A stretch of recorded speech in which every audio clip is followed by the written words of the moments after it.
Bonjour, je suis Anaïs Coach. Je vous souhaite la bienvenue dans mon podcast dédié à l'endométriose. Nous allons partager ici des témoignages poignants, des conseils sur la santé et plein d'autres informations, de discussions où nous allons échanger ensemble pour avancer ensemble. N'hésite pas à t'abonner et à partager. À bientôt.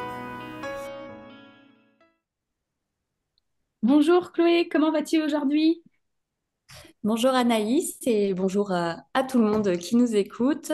Aujourd'hui, il y a, on va dire que c'est mitigé. Depuis quelques jours, c'est pas trop la joie. J'ai fêté mes 30 ans et j'ai un peu les retombées, le contre-coup de cette fête que j'ai faite. Ouais, un petit peu compliqué en ce moment. D'accord. Est-ce que tu veux te présenter? Ou Oui, est-ce que qu'est-ce que tu fais comme métier? Du coup, moi, c'est Chloé, donc j'ai 30 ans. J'étais travailleur social, mais je suis en pleine reconversion professionnelle due du coup à mes maladies chroniques. Donc, il faut savoir que je suis atteinte d'adénomiose, pardon, d'endométriose superficielle et du syndrome de l'intestin irritable. Donc, j'ai un bon combo. Et effectivement, ouais, je suis en pleine reconversion professionnelle parce que voilà, les symptômes, les douleurs, les inconforts que j'ai quotidiennement n'étaient plus compatibles avec le métier que je faisais. Donc j'étais en foyer jeune travailleur et je me rendais au domicile des jeunes que j'accompagnais. Donc qui dit domicile dit aucun bureau lorsque je me déplaçais, des déplacements des fois de 1 heure voire plus. Donc avec les symptômes que je peux avoir au niveau urinaire, digestif, tout ça, ça n'allait pas du tout. Donc j'ai dû me rendre à l'évidence que je devais changer de parcours professionnel. Et donc voilà, donc là je suis en stand-by, je suis à la recherche de ce que je ferai plus tard. Mais voilà, tout en étant en corrélation avec mes envies, mais aussi avec ce que je peux faire en fonction de mes maladies. Besoin avec toi. Ouais, c'est ça. Et comment as-tu été diagnostiquée? Alors, De ce côté. pour Ouais, donc pour moi, donc en fait, tout a commencé il y a quelques années, donc plus particulièrement en 2015. J'ai eu d'énormes problèmes digestifs où je devais courir aux toilettes je ne sais combien de fois par jour. Donc voilà, c'était des crises de diarrhée, mais aussi alternées avec des crises de constipation. Et en fait, on s'est beaucoup penché sur ce sujet-là, parce que vraiment, c'était des grosses crises. Je perdais beaucoup de poids. Après, je reprenais beaucoup de poids, donc je faisais le yo-yo. Des fois, je mangeais rien pendant 3-4 jours parce que rien ne passait. Et donc, j'ai été voir un gastro-entérologue et j'ai passé une coloscopie et une fibroscopie. Donc, bien sûr, rien sur les images. Donc, on m'a diagnostiqué le syndrome de l'intestin irritable. Donc, j'ai eu plein d'autres examens pour justement savoir si j'avais pas la maladie de Crohn ou les maladies cœliaques. Et en fait, à partir du moment où ils disent que voilà, c'est ni maladie de Crohn, ni maladie cœliaque, c'est un peu le diagnostic par éviction. Hop, on place ça sous le syndrome de l'intestin irritable. Donc, on m'avait dit de seulement prendre des space-fonds. Euh, donc j'avais été pas très bien prise au sérieux par le gastro-entérologue parce que bon, si on passe tous ces examens, c'est bien qu'il y ait un souci et que l'espace font n'y font rien.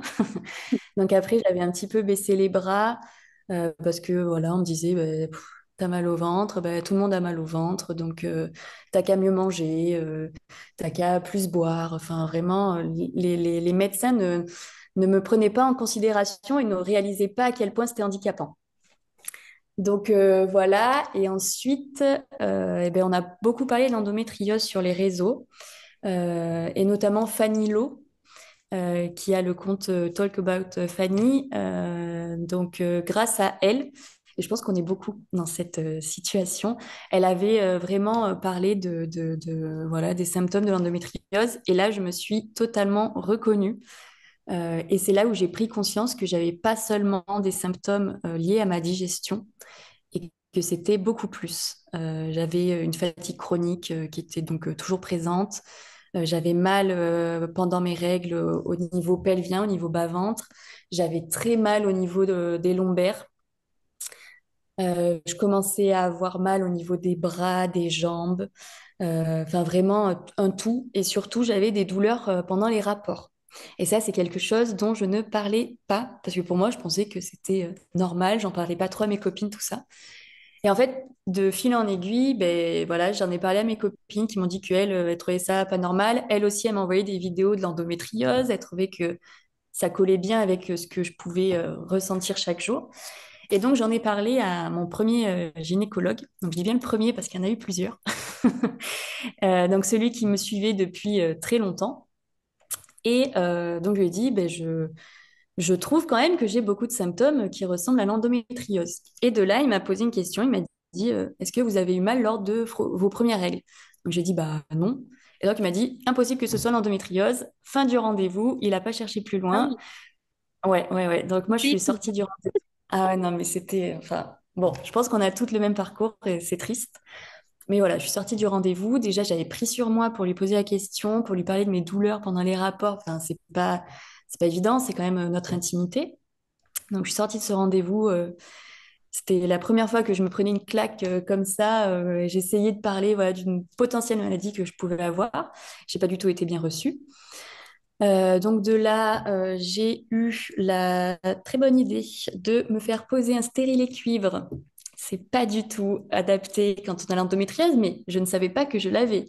Donc de là, je pense que l'inflammation a totalement flambé. J'ai eu des douleurs, mais j'ai cru que j'allais mourir. Vraiment, c'était horrible. J'ai vécu une période hyper compliquée. Je suis allée aux urgences. Là-bas, on m'a fait des examens style échographie endovaginale, donc interne. En pleine crise, je pleurais, je criais, je n'en pouvais plus. Mais il fallait aller jusqu'au bout de l'examen. Donc c'était, voilà, franchement, moi, depuis ce jour-là, C'était très les violent examens, pour toi. ouais, ouais, ouais, les examens gynécologiques, depuis ce jour-là, j'ai du mal. Je pense que ça m'a traumatisée. Ouais, ouais, ouais, je pense qu'on peut parler de violence gynécologique sur ce qui s'est passé cette journée-là. Je suis restée des heures aux urgences, je suis ressortie, je pleurais dans ma voiture, j'étais dans tous mes états. Je ne savais pas ce qui m'était arrivé, mais pour qu'au final, on me dise que je n'avais rien. Donc, toujours la même chose. Donc, je change de gynécologue. De là, il m'enlève mon stérilet cuivre. Il me dit que pour lui, il ne pense pas que ce soit l'endométriose parce qu'il m'a fait un toucher vaginal. Et normalement, quand on touche une partie, on devrait avoir mal. Et moi, j'avais un peu mal, mais sans plus. Donc pour lui, c'était pas l'endométriose. Bon, J'en ai il me jamais dit entendu parler, mais ouais, non, mais pour dire qu'il y a des choses, des fois, je dis, mais d'accord, juste parce que tu me touches là, j'ai pas mal, donc c'est pas l'endométriose. Enfin, je trouvais ça quand même assez petit parce que je cochais quand même toutes les autres cases. un peu léger, oui, quand même. Ouais, ouais, ouais, on est d'accord. Donc de là, j'attends 3 mois parce qu'il fallait attendre que, voilà, voir si sans le stérilet, j'avais encore mal. J'avais encore mal. Et donc, il m'a prescrit une RM pelvienne parce que je l'ai demandé. Et donc, voilà, il me l'a prescrit tout ça, je la passe. Et en fait, je reçois l'après-midi même de mon examen le compte-rendu sur le téléphone. Donc, je suis toute seule chez moi. Je lis mon compte-rendu. Je vois bien écrit adénomiose, noir sur blanc. Donc, je me dis, ah, ben, j'avais pas tort. Pas d'endométriose visible, mais de l'adénomiose. Et de là, donc j'appelle mon gynécologue qui me prescrit une nouvelle pilule et qui ne prend pas le temps de m'expliquer quoi que ce soit. Donc moi, j'en avais un peu marre des pilules. J'avais déjà arrêté auparavant. Donc là, je l'ai reprise parce que j'ai fait confiance à mon gynécologue. Je me suis dit, bon, je vais tester. Donc j'ai pris la pilule, elle me convenait pas. J'ai changé de gynécologue parce qu'on m'a dit qu'il y en avait un pas loin de chez moi qui était spécialisé dans l'endométriose. Je suis arrivée au rendez-vous, il m'a represcrit une nouvelle pilule sans me dire quoi que ce soit. Le rendez-vous a duré, je pense, 1 minute 30 top chrono. Ouais, ouais. Et de là, j'ai fait une hospitalisation de jour, pas loin de chez moi aussi, dans une clinique qui est labellisée en endométriose. Donc là, j'ai pu rencontrer plusieurs professionnels, infirmières douleurs, urologues, socio-esthéticiennes et sexologues. Et en fait, là, voilà, ça m'a fait du bien parce que j'ai passé toute une journée où tout le monde a bien confirmé que j'avais besoin d'avoir une approche comment dire ça, multi, Ah, en fait, avec... voilà. Ouais, c'est ça. Donc, du coup, ça m'a rassurée. Et de là, je me suis dit, de toute façon, il faut vraiment que j'aille vers des spécialistes d'endométriose. Donc, j'ai pris rendez-vous à Bordeaux, dans une clinique spécialisée en endométriose. Et c'est là où, au vu de vraiment tous mes symptômes, parce que j'en ai énormément, elle a statué sur une endométriose superficielle, même s'il n'y avait rien sur les images, parce qu'on sait que l'endométriose, même s'il n'y a rien sur l'IRM, sur l'échographie, ça ne veut pas dire qu'il n'y a pas de lésion. C'est ça. Donc, elle était sûre d'elle et moi, ça m'a soulagée aussi de me dire que même s'il y a que l'adénomiose visible sur l'IRM, elle a quand même diagnostiqué et c'est écrit dans mon dossier médical que j'ai aussi de l'endométriose superficielle. Donc voilà, donc de là, j'ai eu ce combo donc de ces trois maladies chroniques, mais qui sont, il y en a beaucoup, pour beaucoup en fait, ces maladies chroniques sont ensemble quoi. Donc voilà. Désolée, c'était un peu long, Non, mais mais c'est très le intéressant parcours était de très long, ouais. t'entendre, de comprendre ton parcours, en fait. Parce que j'ai eu 9 ans d'errance quand même. Je tiens à le... C'est pour ça que c'est long à raconter, parce qu'il y a quand même eu 9 ans d'errance. Donc, ouais. 5 ans pour moi. Ouais, voilà, donc Non, ça mais m'étonne c'est pas. pas tout de suite, hein, parce qu'on rencontre des professionnels qui nous disent, bon, t'es peut-être contrarié, c'est peut-être le travail. Et puis au final, au fur et à mesure des mois, t'insistes un peu. Oui, bon, bah, moi, c'était ça, hein, burn-out, voilà, dépression. Mais c'est dans ta tête. Mais non, je connais mon corps, je travaille avec lui depuis plus de 15 ans maintenant, donc je savais qu'il y avait quelque chose qui n'allait pas. Ah, mais oui, le c'est dans ta tête, Ah, ça, c'est alors là, incroyable. on devrait calculer combien de fois on se l'est pris. Ah ouais. Ah oui, oui, non, mais c'est fou. Et puis c'est culpabilisant parce qu'on voit que quelque chose ne va pas. On nous dit que c'est dans notre tête. Donc après, on se. Enfin, moi, personnellement, à force qu'on me dise qu'il n'y a rien, que c'est dans ma tête, que c'est le stress, qu'on sait très bien que le ventre, c'est le deuxième cerveau du corps. Enfin, j'ai commencé à me dire, mais attends, mais c'est moi qui crée mes douleurs. Même des jours où j'ai pas de douleur, je me dis, ah, mais ça se trouve, c'est que j'y pense trop. Et en fait, quand j'ai de nouveau mes douleurs, je me dis, ah ben non, c'était pas dans ma tête. Enfin, Non, c'est elles sont fou, quoi. bien là, Ouais. c'est ça, ouais. Ça nous Ouais. fait Ah, douter de nous-mêmes, en fait. Donc, ah oui, non, mais totalement. Et le fait que, en plus, voilà, je le reprécise, c'est pas parce qu'on ne voit rien sur l'IRM qu'il n'y a pas d'endométriose ou d'adénomiose. Enfin, c'est ça aussi qui est dur dans le diagnostic et dans cette culpabilité qu'on peut avoir parce qu'on sait pertinemment qu'il y a quelque chose qui ne va pas, on se connaît, mais non, s'il après, n'y a je rien. pense qu'il y a un manque de formation du personnel parce que moi, parce que j'ai de l'adénomiose aussi, et Ouais. à l'écho, on m'a dit tout va bien. À l'IRE, on m'a dit endométriose superficielle, mais non formelle, entre guillemets, hein, alors que le gars, il m'a bien dit, si vous avez de l'endométriose derrière l'utérus, au niveau des ligaments, tout ça, Ouais. je dis ok, mais sur le papier, fallait pas trop. Oui. Voilà. Et après, quand j'ai été voir ma sage-femme, elle me dit, mais c'est hallucinant, on voit bien à l'écho que vous avez de la dénomiose et on vous dit que vous n'en aviez pas. Ah oui. Voilà. Non, mais c'est pour ça qu'il ne faut pas hésiter à demander plusieurs avis, à aller Ah, et voir. il y a le site deuxième avis, je crois, Ouais. .fr, qui m'a été très utile personnellement et qui m'a aussi rassurée dans le diagnostic, en fait, voilà, dans les résultats. Je suis d'accord. J'ai aussi demandé un deuxième avis sur ce site. Et en plus, enfin, au moins, on a aussi une explication. Parce que moi, je n'en ai pas eu. Et là, j'en ai une. Donc, c'est Parce très que important. les professionnels n'expliquent pas l'adénomiose, l'endométriose, qu'est-ce que c'est. Et c'est vrai que moi, avec mes pratiquantes en individuel, elles arrivent un peu perdues. Mais c'est quoi? Qu'est-ce qui va se passer? Et elles me disent que leur médecin n'a pas pris le temps de leur expliquer, en fait. Donc Ouais. c'est moi qui prends le temps d'expliquer les choses. Mm, mm. Mais c'est pas mon travail, c'est le travail du médecin d'expliquer cette maladie. Non, mais on est d'accord parce que oui, oui. J'avais fait mes recherches et c'est vrai que si j'avais pas fait toutes ces recherches, enfin, j'aurais été complètement larguée parce que j'ai eu aucune explication. Je l'ai eu grâce à deuxième avis, mais je l'ai eu une fois arrivée à Bordeaux. C'est la première fois dans On la a pris le clinique. temps de t'expliquer dans la Ouais, clinique, en fait. ouais, Mais je pense ce que c'est un qu'était manque de l'endométriose, formation. quoi. Après, moi, je l'explique parce que voilà, je suis dans le corps, j'adore le corps humain, j'aime le mouvement, donc je l'explique. Mais c'est vrai que quand on me dit qu'un médecin n'a pas expliqué, je trouve que, bon, quand Ah même. oui. Oui, moi, j'ai ma page Insta justement pour sensibiliser autour de ces maladies chroniques et le nombre de femmes qui m'écrivent pour me dire, mais c'est quoi en fait l'endométriose, j'ai eu le diagnostic, mais on m'a rien expliqué. Tu peux m'expliquer? Enfin, comme tu dis, on remplace pas un médecin, mais j'explique quand même avec mes mots, avec ce que j'ai pu comprendre tout ça, pour pas que les filles se disent, mais attends, j'ai une maladie, mais qu'est-ce que c'est? Enfin, ça touche aussi le côté gynéco, le côté fertilité, tout ça. Donc, il y en a plein qui se disent, mais ça veut dire que je peux pas avoir d'enfant. Donc, il y en a plein qui se posent des questions sur ça, Ah, moi, qui ont c'est vrai peur. qu'on m'a dit, mais tu n'aurais pas pu avoir une fille si tu avais de l'endométriose. Donc, voilà, c'est encore, voilà, Des, mal des- des- compris, encore, voilà. eh Donc, oui. j'ai dit oui, mais j'ai mal. Il y a quelque chose. Donc, voilà. Les idées reçues, ouais, c'est vrai que ça aussi, c'est problématique hein, dans les maladies chroniques. C'est quand même, ouais, c'est un problème, ouais. Mm. Et comment tu le vis aujourd'hui? Est-ce que tu as arrivé à soulager un petit peu ces douleurs? Alors, aujourd'hui, je le vis mieux.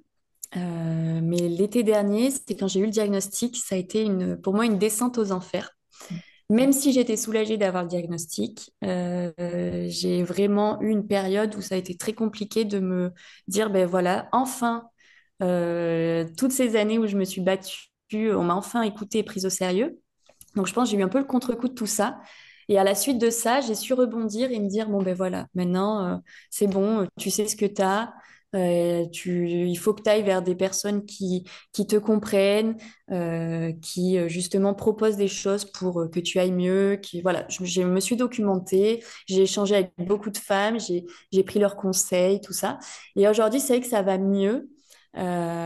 Parce que je suis accompagnée par Clémentine, qui est une coach sportive spécialisée dans les cycles menstruels, qui a pris le temps de justement faire un programme adapté à mes douleurs, à mon cycle, à comment je me sens, parce que même moralement, des fois, c'est C'est hyper important compliqué. quand c'est Ouais, individualisé d'adapter en fonction de la personne et de pas aller à l'encontre voilà, de son ressenti, quoi, de ses douleurs. De pas ah, forcer, oui. mais de s'écouter. Ouais, parce que Il y ça a aussi, des jours où on ça va peut être être plus en frustrant. forme que d'autres, donc le planning ne sera pas le même, la séance ne sera pas la même. Mais c'est super Mm. important d'avoir Ah vraiment... oui, oui. Ah, mais je suis d'accord. Donc, du coup, aujourd'hui, c'est vrai que mon corps est beaucoup plus en mouvement qu'avant. Je dis en mouvement parce que j'ai repris le sport, mais il n'y a pas que ça. Il y a des fois, ben là, par exemple, ça fait 2 semaines, je suis pas allée au sport parce que j'ai une période compliquée au niveau digestif et je me sens pas d'y aller. Et ben du coup, c'est pas grave, même si des fois je culpabilise, mais j'essaye au fur et à mesure, voilà, de me dire c'est pas grave. Je vais faire mes étirements, je vais faire un peu de yoga, je fais un peu de pilates, je fais de la cohérence cardiaque, je bois Tu te beaucoup, prends j'essaie. un petit temps pour toi quand même, pour être dans Ouais, le mouvement, que ce soit de la marche, de l'étirement, et c'est ça qui est ouais. important. C'est Ouais, de... de la marche aussi, ouais. Mm. C'est ça, c'est vraiment comme tu dis, un moment pour moi. J'essaye d'avoir ça au quotidien, même si c'est que 5 minutes, c'est toujours ça, c'est toujours 5 minutes le soir avant de dormir. Enfin, j'essaye vraiment, même si c'est pas une grosse séance, plusieurs fois dans la journée, voilà, un petit peu de cohérence là, un petit peu d'étirement, un petit peu de marche, pour vraiment, voilà, que moi aussi ça me fasse du bien aussi à mon esprit et que mon corps, parce que on a tendance quand on a mal à se recroqueviller, à Oui, rien être à faire. l'intérieur et Ouais, nous, on a besoin c'est ça. d'ouvrir, Ouais. d'étirer. Ouais, ouais. Et ça, je ne le savais pas. Et parce que je n'étais pas accompagnée, parce que j'avais l'impression que dès que je bougeais, j'avais mal. Et en fait, non, c'est l'inverse. Mais c'est dur parce que il faut quand même. Enfin, je pense qu'il faut un bon coup de pied au départ, un bon, voilà, se dire, allez, là, il faut le faire. Et je trouve que c'est au fil des semaines, des mois, qu'on voit tout le chemin qu'on a parcouru et tous les On voit bienfaits le que ça nous cheminement, les a. Ouais. bienfaits, le ressenti. Ouais. Ouais. C'est ça. Donc ouais, je dirais qu'aujourd'hui, ouais, en mettant vraiment toutes ces choses en place, j'arrive à retrouver un meilleur confort de vie, même si je nuance toujours. C'est pas non plus, ça n'a pas été non plus miraculeux. Ça m'a quand même énormément aidé. Ça m'a fait évoluer. J'arrive à faire beaucoup plus de choses qu'avant, mais euh, j'ai quand même des périodes qui sont plus compliquées que d'autres, des jours qui sont plus compliqués que les autres. Mes règles restent toujours très compliquées à vivre, l'ovulation aussi, mais j'arrive à souffler entre chacune de ces périodes, alors qu'avant c'était quotidien où j'arrivais à C'est ça. rien. Ouais. Et j'ai eu aussi une longue période en arrêt maladie. Donc ça, je pense que au début, ça m'a fait énormément de mal parce qu'à 30 ans, être en arrêt maladie parce qu'on peut plus assurer ses missions au travail, c'est compliqué. Mais je pense que ça m'a fait aussi du bien de me dire que ben voilà, maintenant, il faut aussi que je pense à moi, que malheureusement, ben, c'est un handicap invisible et Tu dois que ralentir, tu dois ouais, lever le pied ouais, et ouais, accueillir la maladie, accueillir ce qui arrive. C'est OK, j'ai ça. Comment j'avance maintenant aujourd'hui? Quel est mon c'est ça. cheminement? Ouais. Et que je me force plus à faire des choses qui, je sais, qui ne me feront pas mal. Donc c'est en fait c'est tout un cheminement. Et c'est long, mais je vois qu'aujourd'hui, ouais, je veux faire les choses pour moi, même si ça doit prendre du temps. J'ai pas envie de me jeter à corps perdu dans n'importe quel projet pour que je retourne dans une période compliquée. C'est vraiment étape par étape, et c'est moi, mon corps, ma santé qui passe avant tout le reste. Et je pense que c'est ça qui m'a sauvée, entre guillemets, ouais. Mm. C'est important. Voilà. Ouais, oui, oui, très important, ouais. Est-ce que tu veux partager avec nous quelle autre méthode peut-être que tu as testé, quelle autre technique à part le sport avec une coach? Alors, Tester par ouais, exemple moi, la naturopathie, la réflexologie, voilà. alors, j'ai pas fait beaucoup, beaucoup de choses dans ce sens, mais ce qui m'a énormément aidé, c'est de faire de la kiné.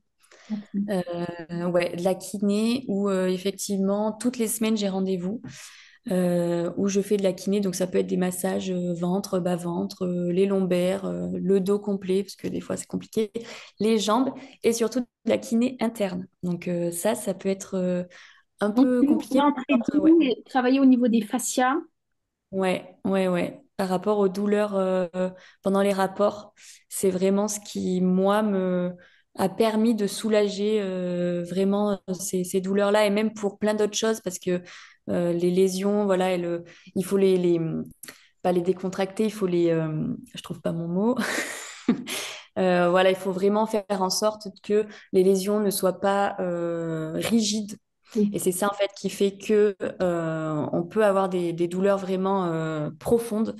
Et la kiné m'a vraiment aidée dans toutes ces douleurs. Et le le fait fait de d'étirer et ouais, d'ouvrir et de ouais, maintenir en fait. c'est ça, ouais. Ouais, ouais. Donc la kiné, l'ostéopathie. Et après, ouais, je pense fortement me tourner vers de la naturopathie. Parce que jusqu'ici, j'ai eu affaire à des diététiciennes, je pense au côté alimentaire par exemple, où ça, voilà, je sais que d'agir que sur l'alimentaire, c'est pas, il y a tellement d'autres choses autour que je Oui, pense que la naturopathie peut être plus bénéfique et plus adaptée aux maladies chroniques. tout à fait. Mais C'est voilà un petit peu. l'alimentation, mais pas que. On peut avoir des tips avec des huiles Ouais. essentielles. En fonction Mm. des personnes, il y a des personnes qui vont peut-être pas aimer les huiles essentielles, ne peuvent pas en avoir. Mais il y a plein d'autres choses, en fait, d'autres techniques en naturopathie qu'on peut proposer. Mais voilà, je pense que ça va être ma prochaine étape, la naturopathie. Ouais. Oui, Un petit projet. oui. Alors, est-ce que tu aurais des conseils à partager? Alors, moi, mes conseils, ben, même si je les ai dit tout au long C'est vrai que tu l'as dit. de ce On l'a dit. podcast, mais c'est bien voilà, de réinsister sur certaines choses. Ben, c'est surtout, voilà, je le dis tout le temps, c'est de se faire confiance en son Écoutez, ressenti. Ouais, de s'écouter, de pas hésiter aussi à demander plusieurs avis. Si on est face à une personne un médecin, enfin un professionnel de santé qui ne veut pas comprendre, il faut aller avoir un autre. Enfin, il faut pas rester sur une mauvaise expérience.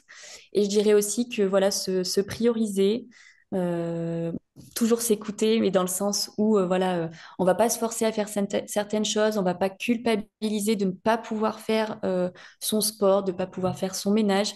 Il faut y aller vraiment, prendre son temps. Euh, on se ouais, voit et au jour le jour aussi, parce que ouais, on peut changer au jour le jour. c'est ça. Mais vraiment de pas culpabiliser, même si c'est un conseil que je donne et que je l'applique pas à 100%, mais j'essaye au maximum de me le répéter. Et je pense que, ouais, et de toujours bien s'entourer. Parce que voilà, la famille, les amis, le copain, la copine, enfin, c'est hyper important. Et moi, c'est ce qui a vraiment été vecteur de